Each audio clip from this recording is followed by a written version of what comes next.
Welcome. One important social skill that you need to learn is how to have great conversations. So we're going to talk about some simple things that you should do to ensure that you have great conversations and become a conversationist. Great. Before we go into that, I'm Ajit from Capshine. Capshine, by the way, is a revolutionary Learn It Together English fluency program. Through Capshine, learning English is easy, quick, fun, affordable, and effective. And we promise a whole new you in 6 months or less. So let's look at how to start being a good conversationalist, shall we? So the first thing to remember to have great conversations is that it's a two-way communication, right? It's not just about you speaking, it's also about letting the other person know that you're actively listening and that you're interested in what they're talking about. So be a good listener, or corollarily, don't be a bad listener.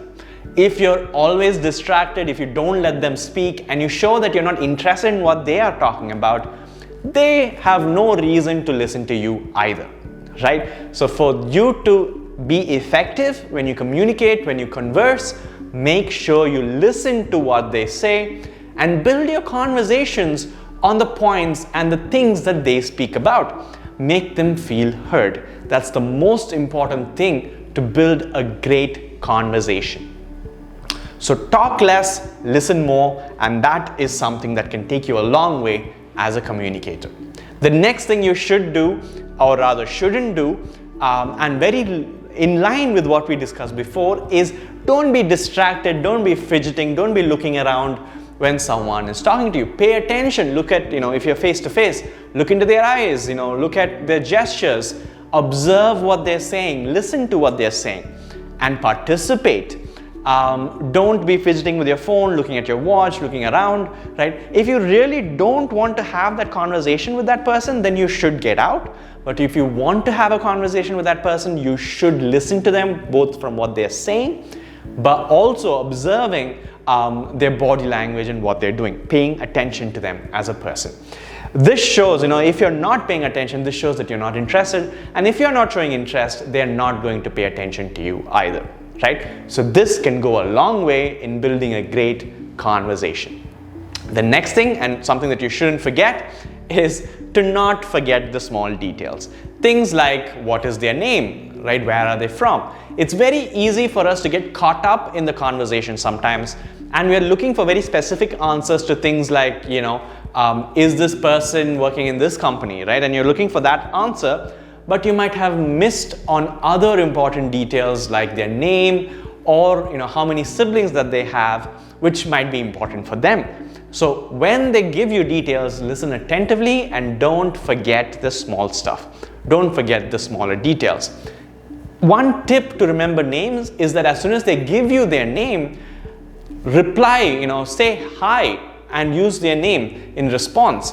For example, if someone comes to you and says, hi, I am Ajit, you say, hi Ajit, great to meet you, and try using that name in 2 to 3 more sentences and that name will stick in your head, right? That's a quick tip on remembering names during first time meeting and first time conversations.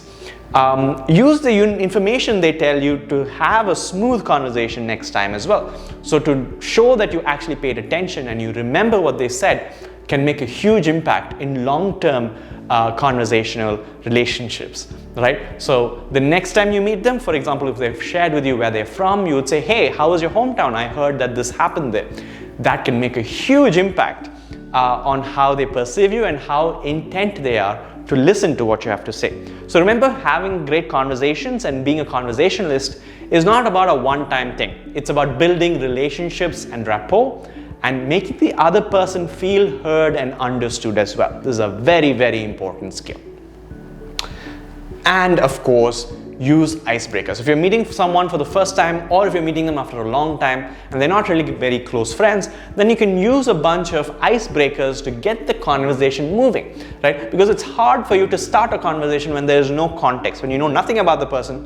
Where do you start? So some common icebreakers could be, hello, how are you doing, right? And that can get the conversation started. You of course have to push it from there. You can ask them what they do, where are they from, and you can also use icebreakers to relatives and family members or friends that you are seeing after a long time, right? How's your family? How's the job going? Did anything fun happen over the weekend? Or did you do anything fun over the weekend? If they have children, ask them about their children. If they have pets, ask them about their pets. A great way to start conversations. I would also recommend that you watch our video on small talk, and that can really help you get conversations rolling very, very effectively. Before we talk about more such strategies, let me quickly tell you about Capshine's learning model. With Capshine, you get your first 30 days completely free, and with this you get multiple opportunities to learn and improve your communication skills. Here you get to practice speaking with members just like you. You get opportunity to learn as a group. You get a personal coach who gives you feedback and recommendations on how to improve. Live lessons and daily micro lessons that can help you challenge yourself, build your foundations, and get all your doubts clarified. Make sure you check it out. Right, back to what we were discussing.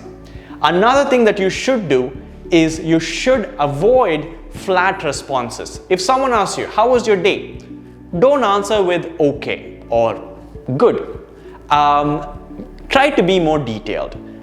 Remember, sometimes you've got to take that little effort to keep the conversation rolling. If you give them a flat response, the conversation ends there. To be a conversationalist is to have the skill to keep the conversation rolling and build on the conversation one step at a time and one conversation at a time. So don't reply with a yes or no answer. Instead, be more detailed. Try to talk about a story, right? So if someone asks you, how was your day? How's your day? Tell them, you know what, I've actually been having quite a terrible day. I thought today will start off well, but it doesn't seem to be that way. How about yours? Are you having a better day than me? Right? So there you've got a conversation rolling. You've given a little bit of information. They're likely to be interested or inquisitive about your day as well. And that can keep the conversation rolling. It can be, your response can be anything. It could be a normal day, a boring day, whatever it is, but be detailed. Don't just give a yes or no answer. Don't force a conversation, let it flow. Sometimes you'll realize that someone is not very willing to speak. They're either hesitant or shy. Don't force a conversation on them. Let it flow, because if you force it, it's not fun for any of us, right? If you are forcing a conversation, it is uncomfortable for you as well as a listener. So do not force a conversation, let it flow. Try to listen as much as you speak. Put it all together and you'll realize that you have a good guideline on how to extend the conversation, keep it rolling. If you do find someone who is willing to speak, then one additional thing you can bring in to keep the conversation moving forward is to talk about current trends.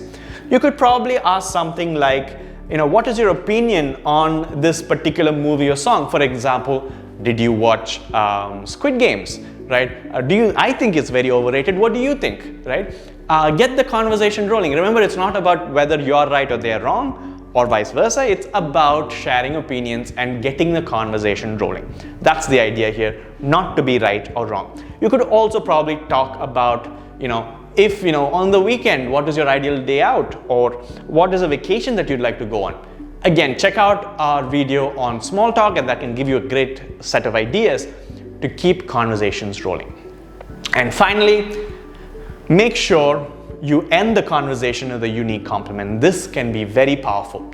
This requires you to have observed them and give a compliment that is not creepy, right? Don't compliment how they smell. Don't compliment the dress they are wearing, because, really, it is not necessarily very nice for a stranger to tell you, oh, I like the shirt you're wearing. Maybe not, depends on the context, right? Or I like how you smell. That just sounds creepy. Instead, talk about maybe that they have a very friendly smile, or a very warm personality, or that they speak English really well, right? Instead of saying you're handsome or you're successful, try to compliment their personal traits or something that they've put energy into. Their speaking skills, their presentation skills, maybe their body language, maybe their knowledge on a subject. So try to observe one good thing about them, and when you're ending the conversation and you're winding up, when you're saying bye, try to end with that compliment. It can make a huge impact on the other person, and they'll want to keep talking to you in the future. Awesome. I hope you found today's video informative. If you liked it, make sure you check out the 30-day free trial to learn more strategies and to practice speaking to become a very powerful speaker. Also, don't forget to like and subscribe and hit the bell notification to not miss content like this in the future. Thanks for watching.